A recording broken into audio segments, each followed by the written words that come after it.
Carta número 8, agosto de 1956, de Joel Goldsmith aos seus alunos. Leitura: César Guidini. Meditação contemplativa: o caminho do meio. Por que me chamas bom? Não há bom senão um só, que é Deus. Mateus capítulo 19, versículo 17. O universo da criação de Deus está dentro de nós. O amor de Deus permeia, envolve e sustenta este universo e tudo o que nele existe. Tudo o que existe é de Deus, e Deus é o bem para nós e para toda a criação. Este é um universo espiritual, e nele não há nada de bom nem mal. Façamos desta lição uma meditação, pela qual nos preparemos para sermos receptivos e responsivos à experiência do bem, admitindo Deus em nossa indivisa consciência. Vamos fechar os olhos para as aparências e abrir nossas almas para o Espírito, reconhecendo que Deus é o único bem e percebendo que tudo o que existe é parte da bondade de Deus. Até então, temos vivido em um mundo de dois poderes.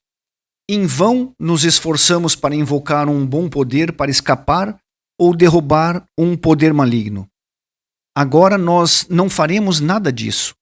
Vamos descansar serenamente naquilo que é, traduzindo qualquer aparência ou sugestão naquilo que é, e então veremos a harmonia, a saúde, a perfeição e a plenitude, mesmo onde discórdia e doença pretendem estar. Vamos descansar na percepção de que não há poder separado de Deus, que a onipresença, onipotência, onisciência de Deus é a garantia de que o bem permeia todo ser, toda forma, todo o efeito. Nós vamos reter todo o julgamento e opinião quanto ao bem e ao mal, e reconhecer que só Deus é bom. Isso exige um renascimento por parte de cada um de nós. Significa que devemos concordar em nós mesmos que, em todo este mundo de pessoas e condições, só Deus é bom e que a bondade de Deus permeia tudo o que existe. Não há mal, porque Deus, o infinito bem, não criou o mal e não há outro Criador. Se mantemos um mau senso de pessoa ou condição, vamos nos purificar de tais crenças, percebendo que não há qualidade do mal, não existe poder do mal, que independente do que possa estar se apresentando no caminho como harmonia ou como discórdia, não é bom nem mal, porque somente Deus é. Se andarmos pelo vale da sombra da morte, e embora possamos parecer consumidos pela doença, não teremos medo, pois, por si mesmas, essas aparências não possuem fatores de causa e destruição, nenhum elemento de morte. Como todo poder está em Deus, eles não são nada. Nós não diremos dessas aparições que elas são boas ou que são más, simplesmente que elas são o nada. Deus é a totalidade. As aparências não são nada. A totalidade de Deus, a bondade de Deus, o poder de Deus e a lei de Deus permeiam este universo, todas as condições e todos os seres. Ver o bem e o mal é um estado de dualidade. Portanto, mantenha em primeiro lugar a verdade de que nada em si mesmo é bom nem mal.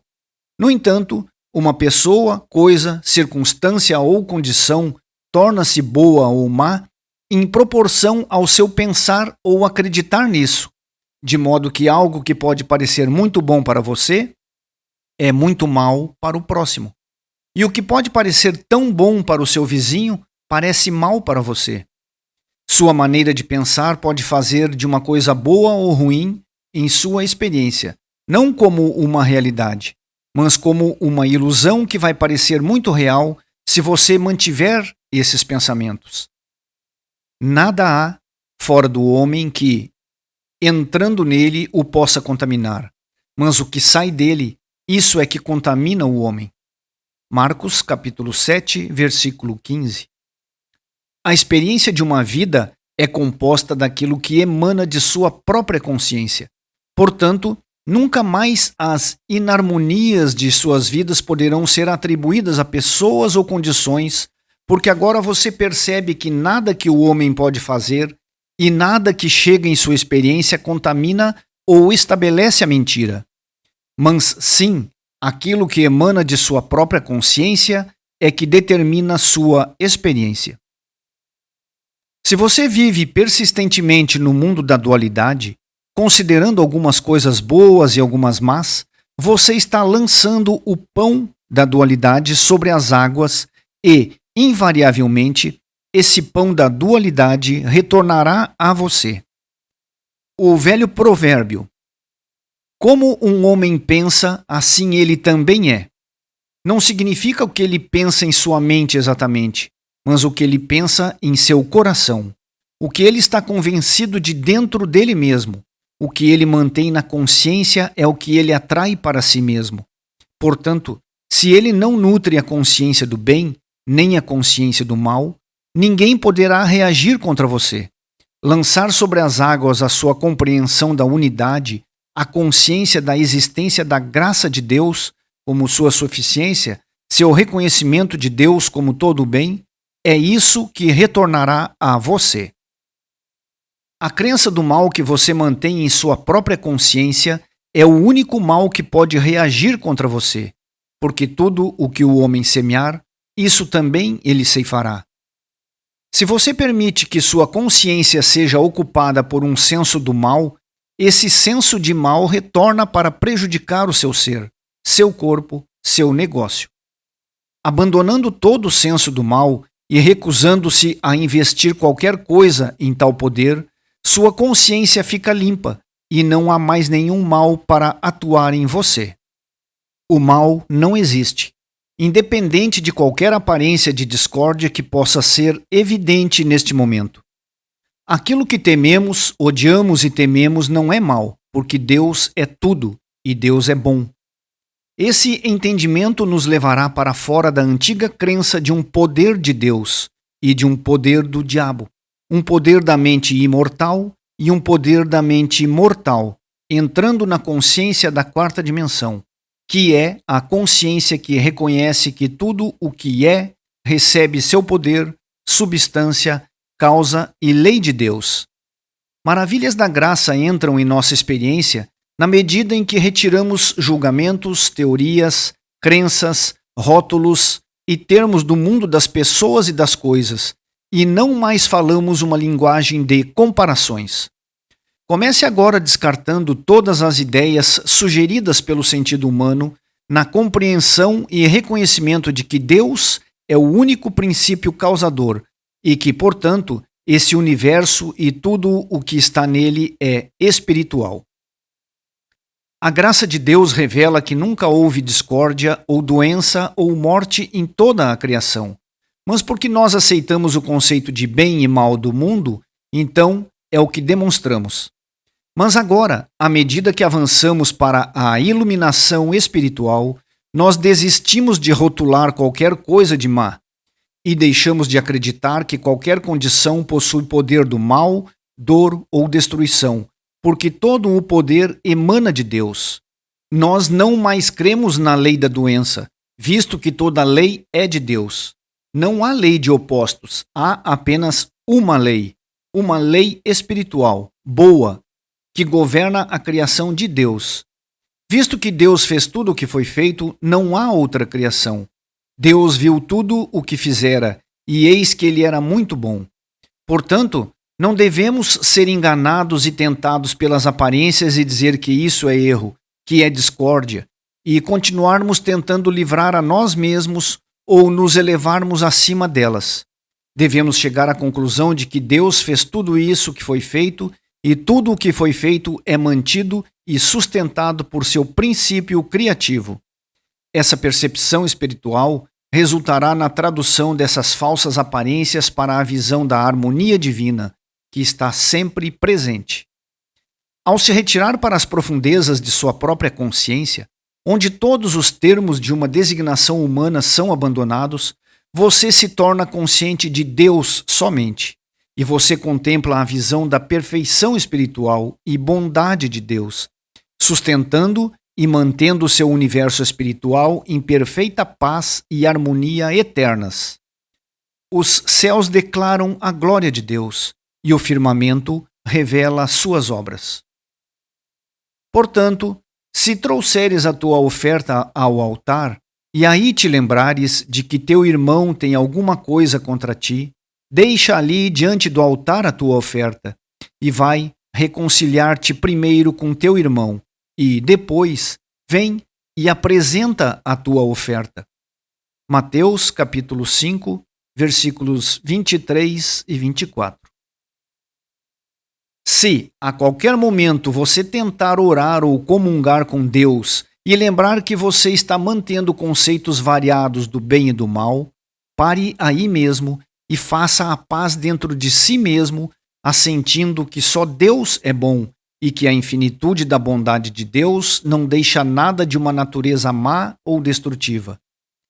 Quando você está diante da presença e impureza espiritual, não mais em guerra dentro de você contra qualquer pessoa, qualquer coisa ou qualquer condição, vindo ao Pai com as mãos limpas, não tendo nada contra alguém, não mantendo conceitos falsos e sem aceitar nada como mal, em paz com toda a criação, então você pode voltar para a sua oração.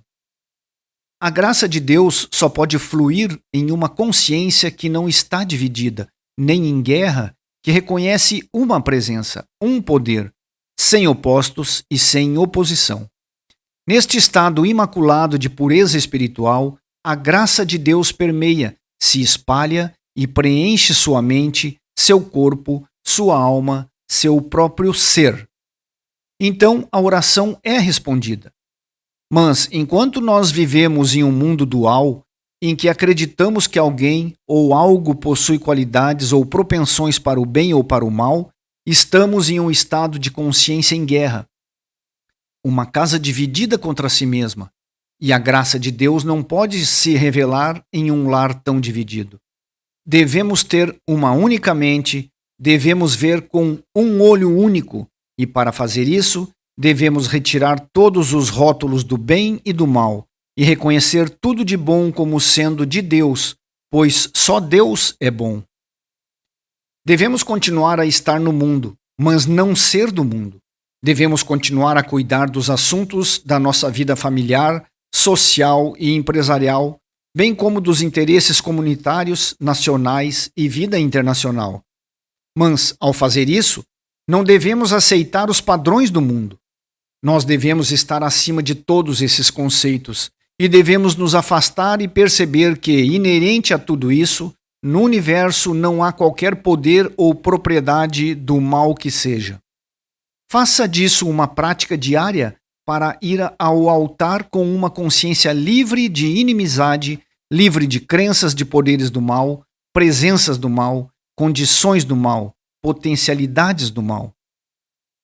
Traga a Deus uma consciência purificada com o entendimento de que somente Deus é bom, que a bondade de Deus é a verdade do ser individual, condição individual, pensamento individual, coisa individual, que não há outro poder, nenhuma outra lei.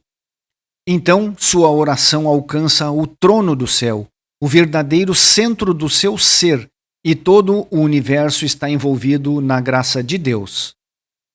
Existe apenas uma verdade, que é Deus. Portanto, contemplar o mal de qualquer maneira é contemplar o mal em Deus. Não há mal, há apenas uma infinidade de bem, uma eternidade do bem de Deus, todo o bem, a única verdade. Purgue a consciência da crença em aparências que testificam dois poderes e reconheça apenas um poder, Deus, o infinito bem. Ao contemplar o Cristo como a realidade de todo indivíduo, a substância, a lei e atividade de cada condição, você não tem dualidade em sua consciência, e ninguém pode se voltar contra você. Na medida em que esta verdade está ativa em sua consciência, você é verdadeiramente mestre de seu destino e capitão de sua alma. Não há poder e nenhuma lei capaz de se opor ao valor de 2 vezes 2. Não há poder e nenhuma lei capaz de pôr de lado a harmonia de Dó, Ré, Mi.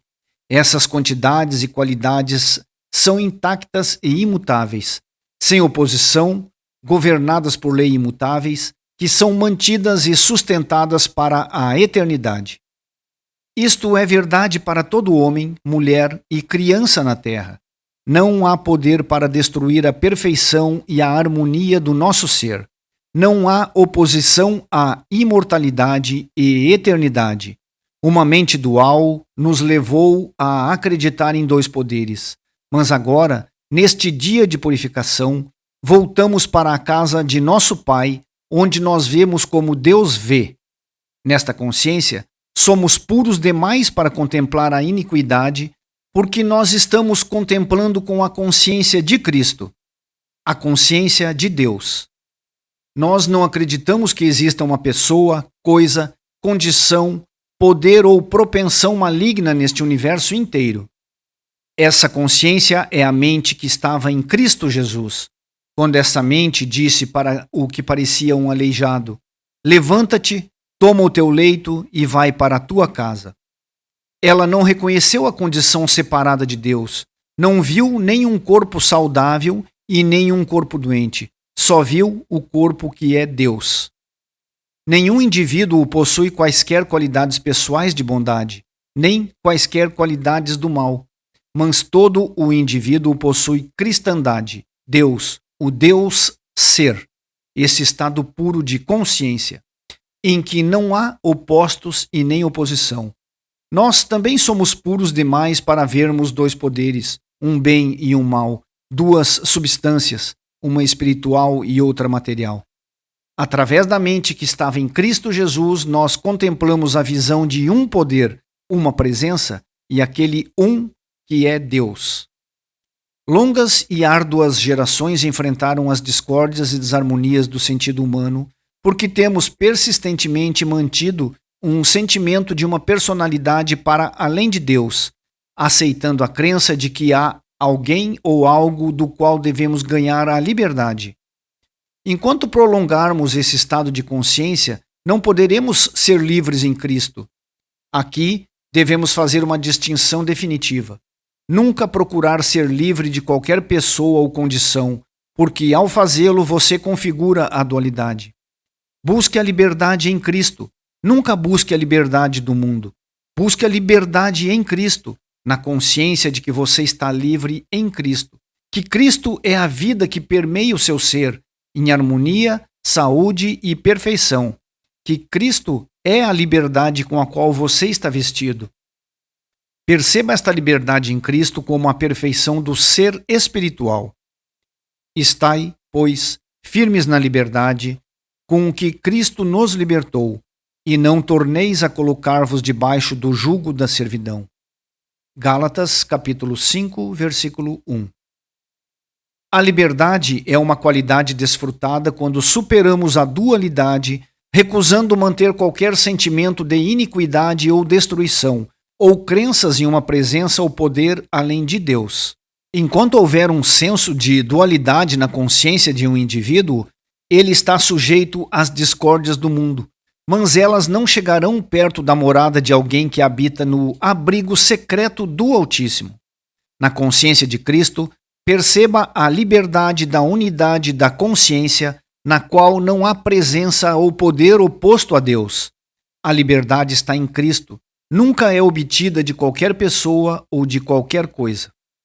Nenhum homem é um curador, nem pode qualquer homem se tornar um curador, mas todo homem pode revelar a graça, a harmonia e a paz de Deus governando e mantendo este universo. Apenas da mesma maneira que o matemático corrige a crença de que 2 vezes 2 é igual a 5, por saber que 2 vezes 2 é igual a 4, o matemático não muda nada, não corrige nada, exceto a premissa errônea, porque 2 vezes 2 nunca é diferente de 4. Nós não curamos, nós simplesmente retificamos a crença errônea de que há alguém ou algo para ser curado, corrigindo o conceito de que existem dois poderes operando na experiência do mundo. Nesta compreensão correta, reconhecemos a lei de Deus operando sozinha em toda a criação. Enquanto refletimos tranquilamente e consideramos essa grande verdade espiritual, estamos experimentando uma forma distinta de meditação, mas que inclui muito mais do que a palavra implica. Isto é comunhão com e na verdade, é oração e é tratamento. Podemos aplicar qualquer um destes termos, mas na verdade, a mais alta conotação é a da meditação contemplativa, em que excluímos o mundo das pessoas e das coisas, contemplando a natureza da verdade como um. Nesta meditação na qual nós contemplamos a verdade como poder, não existe coisa como o poder do mal. Ao contemplarmos a verdade como substância, não há outra substância a ser superada ou destruída. Nesta meditação, nenhuma mentira pode entrar para violar a verdade da unidade. Esta meditação contemplativa da graça e da bondade de Deus é a oração que resulta na percepção por meio da qual aquilo que estivemos contemplando se torna real e demonstrável. É por esse motivo que também podemos chamá-la de tratamento. Durante este período de contemplação e reflexão, chega um momento de completo silêncio em que esperamos no Senhor. Fala, Senhor, o teu servo escuta. E enquanto esperamos em silêncio, das profundezas do nosso ser mais íntimo, vem a inconfundível certeza na presença de Deus, um sentimento de que isso que nós declaramos e reconhecemos é verdade. Neste estado sagrado, realizamos a oração, realizamos o tratamento, realizamos meditação, realizamos Deus. Nunca se contente, no entanto, apenas em deixar que o ato de meditação, contemplação, oração ou tratamento seja suficiente. Nunca fique satisfeito até que você tenha, na verdade, se voltado para dentro, para o Pai, e depois de descansar nos braços eternos, ouvir e esperar até que o selo seja colocado sobre isso. A meditação contemplativa é um sacramento sagrado e nunca deve ser discutida entre os amigos espirituais mais próximos. Mantê-la sagrada e secreta até o momento em que torna-se uma convicção e uma compreensão tão positivas que você é capaz de demonstrá-la, trazendo harmonias em sua própria existência e para aqueles ao seu redor. Então ela fala por si e se revela para os outros. Este caminho do meio é a mais alta revelação do ensinamento do Mestre, uma que apenas alguns dos discípulos foram capazes de compreender. Por isso não tente ensinar ou demonstrar até que se torne seu. Isso por causa da profundidade desta verdade ter se perdido para o mundo, por ser tão difícil ou quase impossível aceitá-la em face das aparências que sempre testificam os opostos do bem e do mal, pobreza e riqueza, doença e saúde, vida e morte. Talvez até alguns que estão lendo estas palavras, com exceção de estudantes de intenção séria e positiva, acharão difícil acreditar que absolutamente ninguém e nenhuma coisa em todo este universo possui um poder maligno, capacidade ou propensão. Esta percepção espiritual é alcançada através de reflexão interna, contemplação e meditação sobre todas essas verdades, por meio das quais o princípio de um poder, o bem, é revelado de dentro do seu ser individual. Alguns têm apenas minha palavra para isso. Alguns têm apenas algumas páginas de escrituras ou declarações da verdade como base. Mas outros dão um passo adiante e têm um sentimento interior de que isso é verdade. Mas isso não é suficiente. Assim como Maria levou o bebê para o Egito, onde ficou escondido por 1 ano, você deve levar essa verdade em sua consciência e escondê-la, ponderar, meditar sobre ela, até o momento em que sua própria alma diz: esta é a verdade. Quando esse dia da compreensão interior alvorece, você começa a perceber que mesmo neste mundo objetivado, isto é verdade. Então, e só então, você pode começar a missão de revelar essa verdade para quem quer que seja receptivo a ela. Mais uma vez devemos falar uma palavra de cautela. Não, sobre nenhuma circunstância, entregue esta grande verdade para o pensamento despreparado. Nunca discuta ou argumente a verdade. A verdade não se presta à razão. Ou se sente o certo ou não. E se não, a pessoa não está pronta para a experiência. O homem natural, isto é, o pensamento despreparado, não recebe as coisas do Espírito de Deus, porque são loucura para ele. Nem ele pode conhecê-las, porque elas são espiritualmente discernidas. O mestre estava bem ciente do pensamento incrédulo e cético, pois uma vez ele comentou: nem eles serão convencidos, ainda que ressuscite um dos mortos. Todos nós testemunhamos isso. Até que uma pessoa esteja preparada para receber a visão espiritual, ela nem aceitará a cura de uma doença ou discórdia como uma demonstração real da verdade.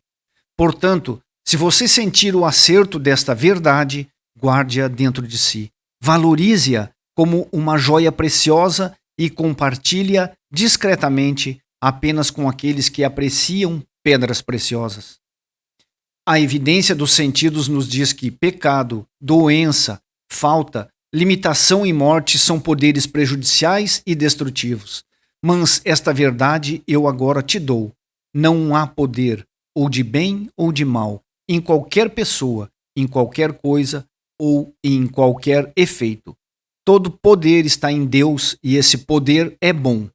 Foi essa visão de um poder em que ele viu um universo espiritual governado, mantido e sustentado pela graça de Deus, em que não havia mal a ser superado, nenhuma doença a ser curada, nenhum pecador a ser reformado, nenhuma morte a temer, porque permitiu ao mestre ficar diante de Pilatos e dizer sem medo: tu não terias nenhum poder sobre mim, exceto o que te foi dado do alto. E quando ele disse: eu vos dou a minha paz eu vos dou, não como o mundo a dá. Ele estava nos dizendo com efeito: a paz da minha consciência indivisa, que é da casa de Deus, possuindo apenas as qualidades e atributos de Deus, povoada apenas com os filhos de Deus, esta paz que eu vos dou.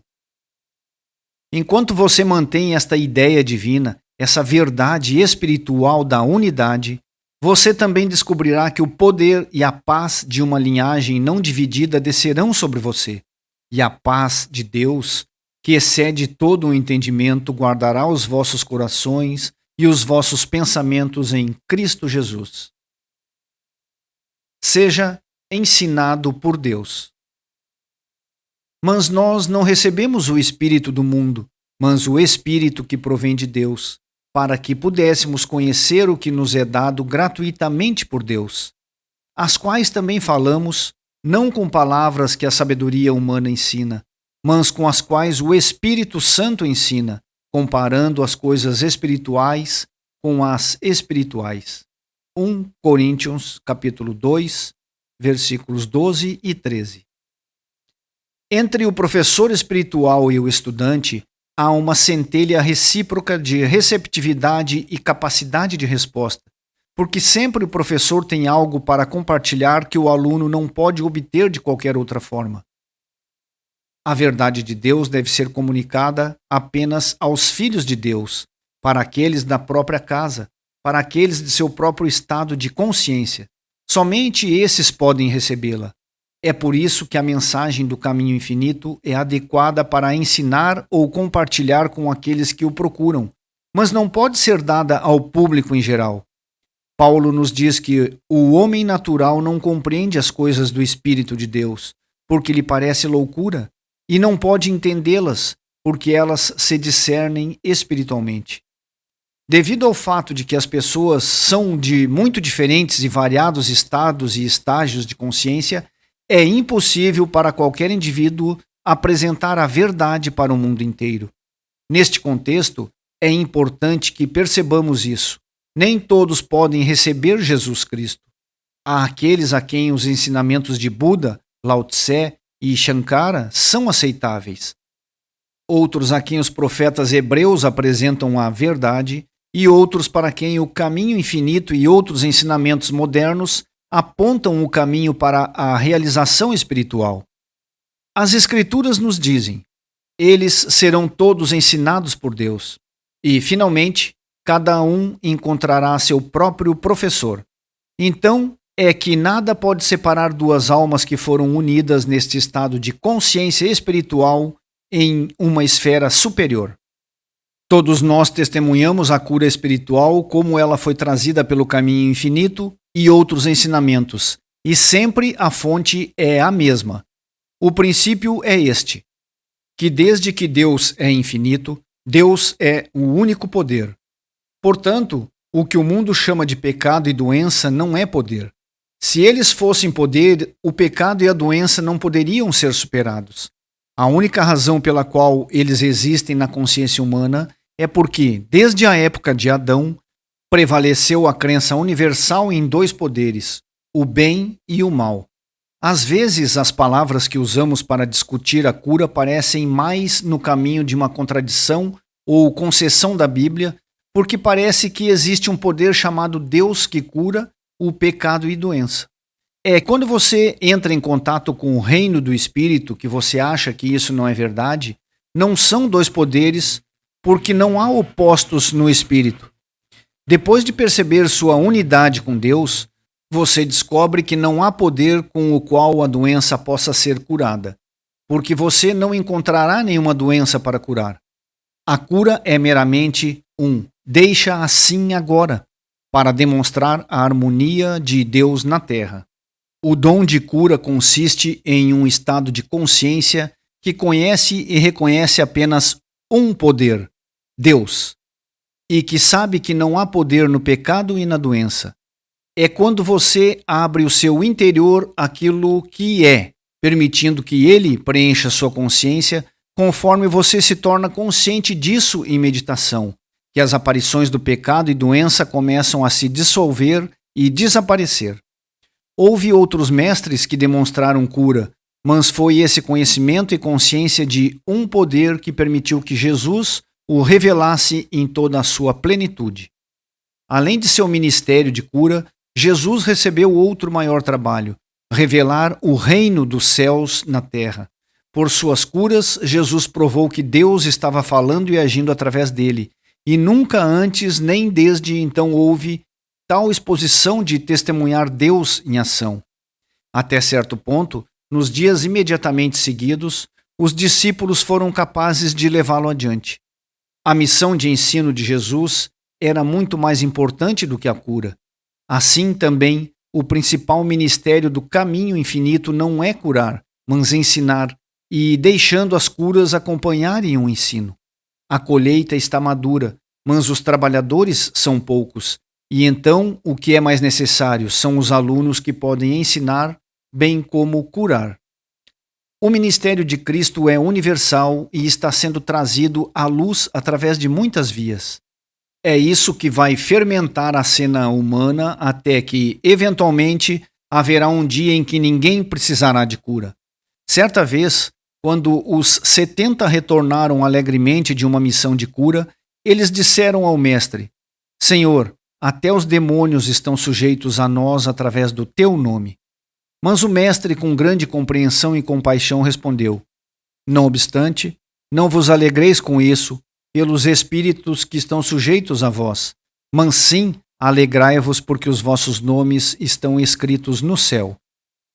Em outras palavras, não se alegrem curando a si mesmos, mas regozijem-se por serem espirituais, já perfeitos. Alegrem-se que existe um poder, e portanto não há ninguém e nenhuma condição para ser curado. Deus não nos deu poder sobre o mal. Pelo contrário, Deus revela que somos seus filhos, e com essa revelação não há necessidade de cura, porque o Filho de Deus nunca precisa de cura. Tenho-vos dito isto, para que em mim tenhais paz. No mundo tereis aflições, mas tende bom ânimo, eu venci o mundo. O mestre falou estas palavras, ele quis dizer que ele havia superado a ilusão deste mundo. Tenho-vos dito isto, para que em mim tenhais paz. Essas palavras significavam paz espiritual, a paz de Cristo, a paz que não tem qualidades nem grau, mas é sempre do ponto de vista da perfeição. Não há discórdias no céu, e uma vez que a paz de Cristo é aceita na consciência, não há mais necessidade de cura, pois teremos percebido que o pecado, a doença, a falta, a limitação e a morte não são poderes e não têm lugar no reino de Deus. Sim, até a morte será superada, pois não haverá condições que levam à morte. Eu venci o mundo. O que é isso que realiza esse milagre? Eu sou o que eu sou. Onde está esse eu? Eu está dentro de você, mais perto do que sua respiração, mais perto que mãos e pés. Eu estou convosco sempre, até o fim do mundo. Eu tenho carne para comer que vós não conheceis. A água que eu lhe der será de uma fonte que brota para a vida eterna. Eu sou o pão da vida. Aquele que vem a mim nunca terá fome, e quem crê em mim nunca terá sede. Eu sou o caminho, a verdade e a vida. O Senhor teu Deus no meio de você nunca o deixará nem desamparará e estará disponível todos os dias da sua vida, desde que você deixe de lutar e temer e se recolha em silêncio, em comunhão confiante e grata com o Pai, na constatação de que a essência do reino de Deus está dentro de você. O maior princípio de cura do mundo é ser capaz de reconhecer e confiar no eu que está dentro de você. Quando você chegar a essa conclusão, seu trabalho será uma obra de amor, porque eu sou realização. Tudo de bom flui para o indivíduo que aprende a senha eu, e nada de natureza discordante pode se aproximar da morada de quem entende o seu significado profundo. Tome este entendimento do eu nas câmaras secretas do seu ser, lembrando sempre que é só o que você sabe em segredo que pode ser gritado dos telhados. Se você orar em público, você receberá a aprovação dos homens, mas se você orar e comungar e mostrar seu amor a Deus em segredo, você será recompensado por seu Pai, que ouve em segredo. Quem é seu Pai? Eu sou. Que a sua oração seja: obrigado, Pai, eu sou. O reino de Deus está dentro de mim. Nesta comunhão com o eu interior, o eu divino, você não precisa orar por nada, porque é de bom grado do Pai dar-lhe o reino. Você só tem que aceitar as bênçãos abundantes que estão continuamente fluindo para você e através de você. Nessa comunhão, peça somente pelo despertar, por compreensão e luz, para que você seja ensinado pelo Espírito Santo e para que você possa conhecer as coisas que nos são dadas gratuitamente por Deus. O que é religião?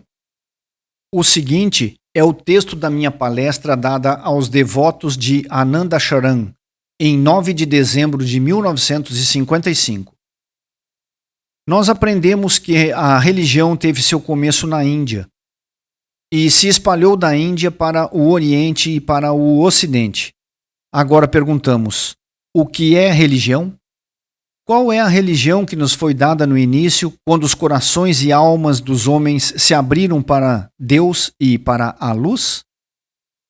O estudo das muitas escrituras que compõem nossa literatura espiritual revela que a religião é uma liberação das limitações da humanidade para a consciência de Deus. Mesmo hoje, a religião deve ser entendida como uma libertação da nossa individualidade mortal e do nosso sentido material da vida para uma consciência expandida do universo, a consciência de Deus, a consciência espiritual. Na ordem seguinte, foi revelado o caminho. Sim, o termo é o caminho para se libertar das limitações dos desejos pecaminosos, das doenças físicas, mentais e morais, da carência financeira. Mas como alguém pode se libertar deles? E como alguém pode ser expandido em consciência da abundância de Deus? O segredo é esse. É a abundância de Deus que se torna nossa experiência. Realmente, é a vida de Deus que é realizada como a nossa vida. É o suprimento abundante de Deus que se torna o nosso fornecimento individual. É o amor de Deus que é revelado como o nosso amor a cada um. O caminho é através da oração, porque a oração é o nosso meio de contato com a nossa fonte infinita. A oração tem muitas formas. Provavelmente, a forma mais fácil de entendimento para os alunos mais jovens é uma oração de palavras faladas silenciosamente, dentro ou sem palavras audíveis. Isto é a voz do nosso próprio coração falando ao nosso conceito de Deus. E muitas vezes o coração desabafa enquanto falamos com Deus por palavras. Mais tarde, a oração ascende aos pensamentos não ditos, em vez de palavras.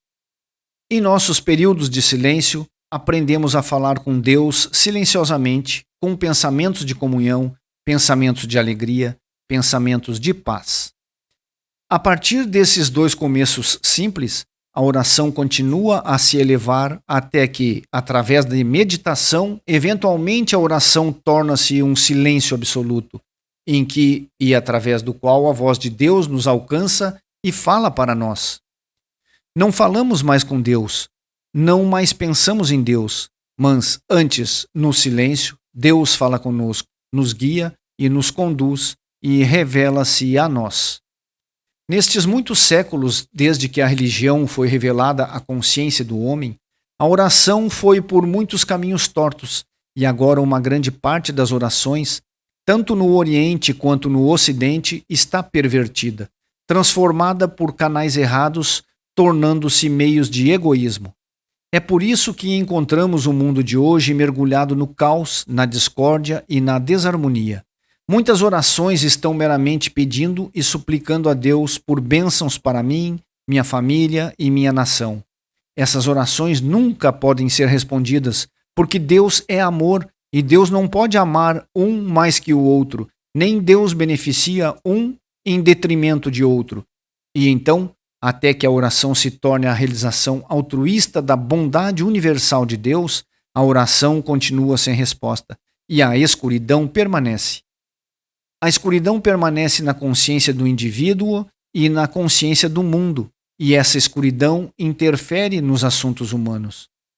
A oração iluminada pela percepção de Deus dissipa as trevas na mente e no corpo, no lar e na nação. A oração iluminada deve ser sempre voltar-se para que o eu divino interior revele sua luz, para que essa luz possa dissipar nosso senso de separação. Quando oramos, dê-nos pão, dê-nos a liberdade, dê-nos saúde, dê-nos riqueza, a escuridão só se aprofunda.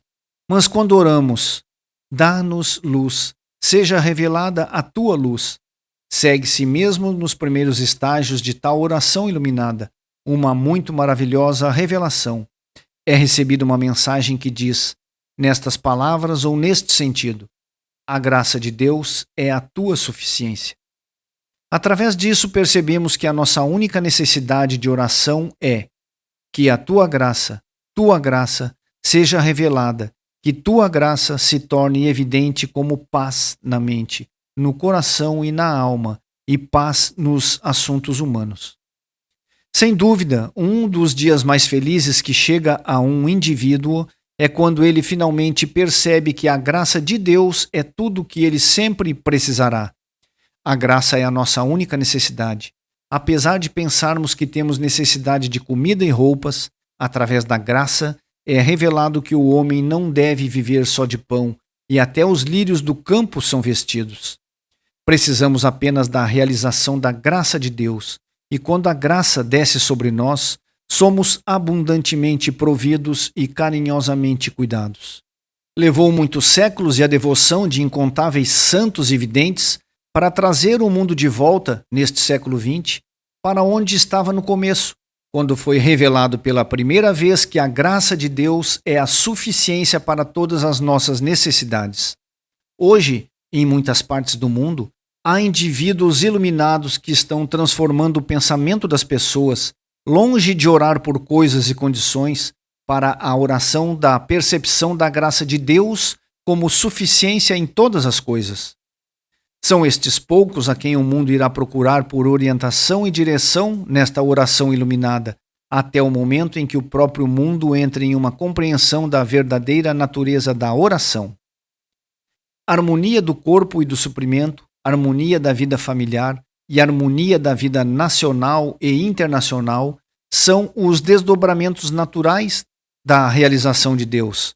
Não é mais necessário orar especificamente por ajuda do que rezar pela luz do sol. Não é mais necessário orar por suprimento e abundância do que orar por batatas para produzir batatas ou arroz para produzir arroz. Sempre há em operação a lei de gerar. Da rosa virão rosas e da vaca virão vacas.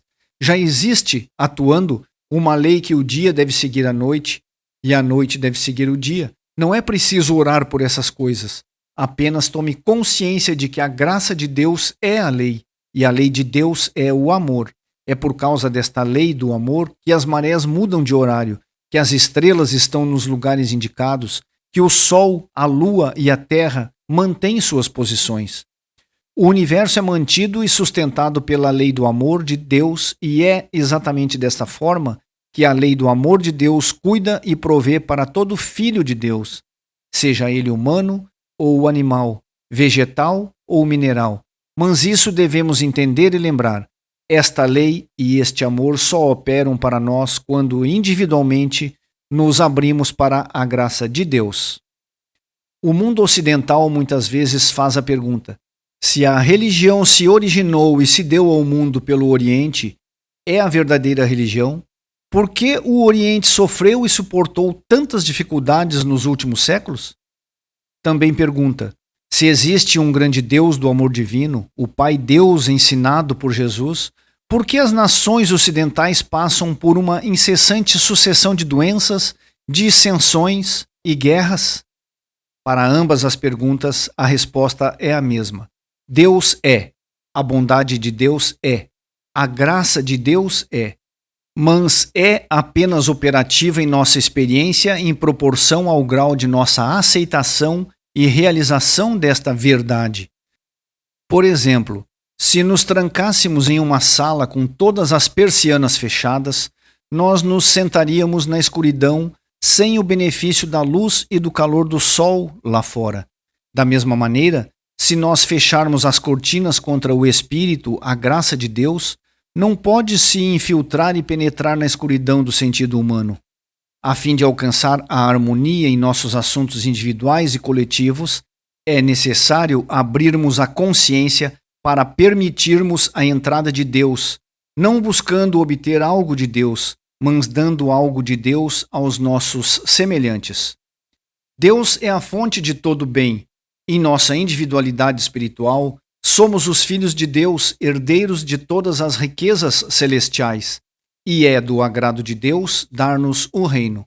Para Deus, não podemos dar nada, mas podemos aceitar a graça, que flui tão abundantemente que pode nos abrir um caminho para que flua para os outros.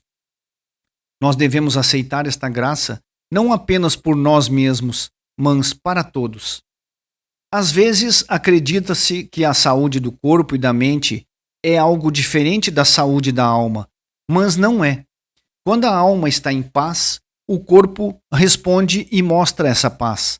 A alma é o nosso ser real, e a ação da alma opera em nosso corpo para dar-lhe saúde e força, para dar orientação em nossos negócios, direção e prosperidade, e em nossas nações para dar sabedoria, honra e justiça. A alma é a fonte de todo o bem humano, e quando estamos em contato com o centro da alma, não encontramos corpo, negócios e coisas governamentais separadas e à parte, mas descobrimos que o corpo, os negócios e o governo são todos influenciados pela alma. Quando este contato com o nosso eu interior é feito, e quando a consciência é preenchida com a realização da presença, todos os nossos assuntos terrenos respondem a ele. O Oriente parece sentir que o mundo ocidental presta muita atenção ao corpo, ao acúmulo de riquezas e bens materiais, às propriedades mecânicas e ao progresso industrial.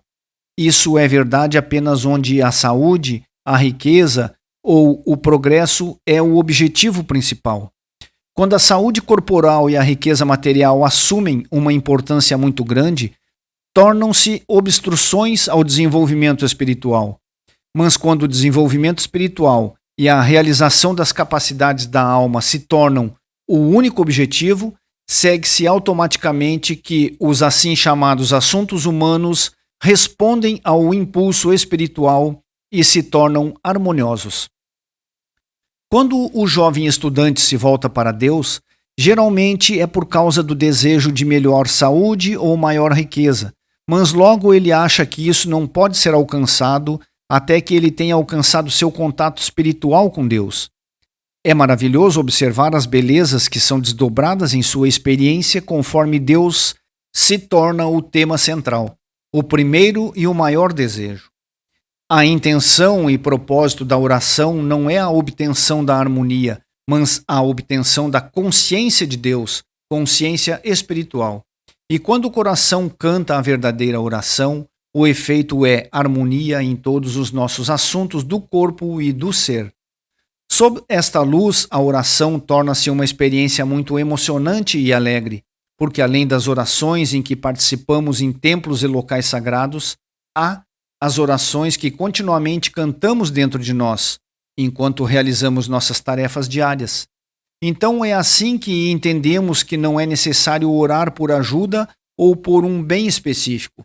Só é necessário nos abrirmos a nós mesmos para receber a graça de Deus e que estejamos dispostos a compartilhar esta graça com aqueles que ainda não estão conscientes de sua herança divina. Ainda há um aspecto mais elevado no assunto da religião e da oração. No Ocidente, a maioria das pessoas está inclinada a pensar na vida apenas como um período entre o berço e o túmulo, acreditando que esta é a única vida sobre a qual elas precisam se preocupar. No mundo religioso do Oriente, no entanto, há um maior reconhecimento da vida que existia antes do berço e da vida que existe além do túmulo. Devoção à religião e à oração finalmente revela o conhecimento e a compreensão de que esta vida presente pode ser, deve ser e é uma preparação para a experiência que está diante de nós, assim como a vida antes do berço foi uma experiência que nos trouxe ao lugar onde estamos hoje. Religião e oração são o desenvolvimento da alma, não somente para a harmonia da vida terrestre cotidiana, mas para a harmonia e progresso de nossa experiência até a eternidade. Nós nunca devemos perder de vista o fato de que, na realização de Deus, realizamos duas funções: produzirmos paz e harmonia em nossas vidas presentes, e nós trazemos a garantia de progresso em nossa vida por vir. Quando oramos sozinhos, muitas vezes há uma grande luta para superar as limitações do nosso senso pessoal de oração. É quando encontramos uma alma iluminada que nossas ideias e capacidades de oração são expandidas, e abre-se o caminho que nos liberta destas limitações e mais rapidamente nos permite entrar no reino de Deus na terra. É desta maneira que recebemos ajuda, não só em nossos assuntos cotidianos, mas a maior ajuda que abre a consciência de nossa alma para a capacidade de perceber Deus. Para cada indivíduo na Terra, há um professor, visível ou invisível, e a primeira oração de todo estudante e buscador da verdade deveria ser que ele seja levado a esse professor, e uma vez encontrando-o, para aceitar a graça que vem através do coração e alma de tal iluminado. A oração é uma parte importante da vida, perdendo apenas para o tema da própria religião, e ainda assim, os dois são inseparáveis. A vida de oração revela a vida de Deus como a vida individual do homem. No Ocidente, em grande medida, a oração se limita ao domingo ou a outros dias específicos. Mas cada vez mais começa a ser entendido que a oração deve ser sem cessar, 24 horas de todos os dias, 7 dias por semana. Houve um tempo em que todos que embarcavam em uma vida de oração deixavam sua casa e entravam em um templo, um mosteiro ou convento. Mas agora sabemos que uma vida de oração pode ser vivida exatamente onde estamos, no meio de demandas domésticas, comerciais e governamentais. Homens e mulheres espirituais são chamados por Deus e quando a vida é vivida em uma atmosfera incessante de oração, aqueles poucos indivíduos que foram escolhidos para serem líderes espirituais serão retirados de suas vidas cotidianas. Mas nunca se deve ser encorajado ou mesmo considerar deixar seus arredores humanos até que o chamado seja inconfundível. Só assim os homens espirituais e mulheres do mundo são dignos de seu chamado. Quando isso for completamente entendido, não haverá mais falsos profetas e falsos mestres, nem as pessoas deixarão o mundo humano pelo que eles consideram ser o mundo espiritual, antes de serem chamados. Também será entendido que cada indivíduo é chamado a cumprir alguma função espiritual específica no plano divino. Portanto, não haverá falta, nem doença, nem guerra, nem infelicidade. E cada indivíduo será cuidado fisicamente, mentalmente, moralmente e economicamente.